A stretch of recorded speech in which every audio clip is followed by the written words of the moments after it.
Charlie Kim, who's the CEO of a company called NextJump in New York City, a tech company, he makes the point that if you had hard times in your family, would you ever consider laying off one of your children? We would never do it.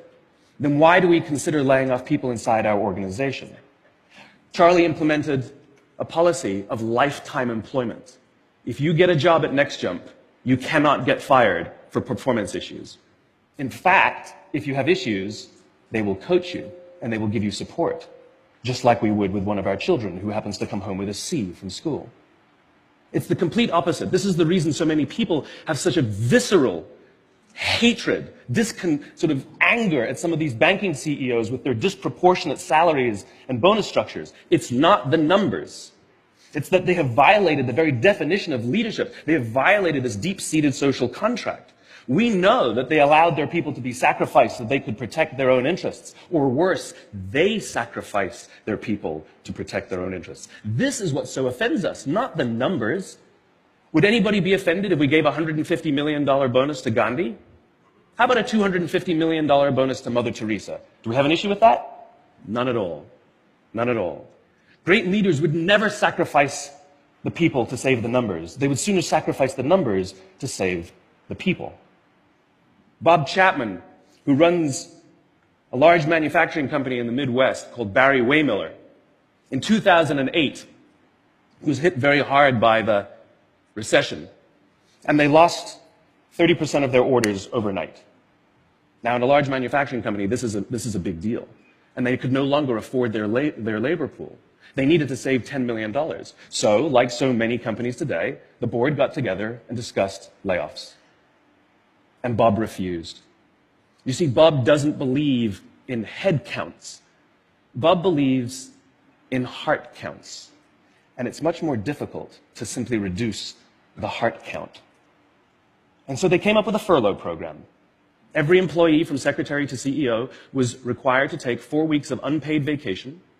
They could take it any time they wanted, and they did not have to take it consecutively. But it was how Bob announced the program that mattered so much. He said, it's better that we should all suffer a little than any of us should have to suffer a lot. And morale went up. They saved $20 million. And most importantly, as would be expected, when the people feel safe and protected by the leadership in the organization, the natural reaction is to trust and cooperate.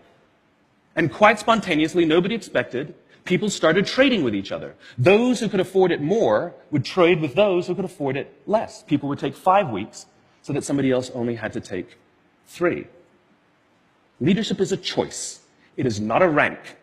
I know many people at the senior-most levels of organizations who are absolutely not leaders. They are authorities, and we do what they say because they have authority over us, but we would not follow them.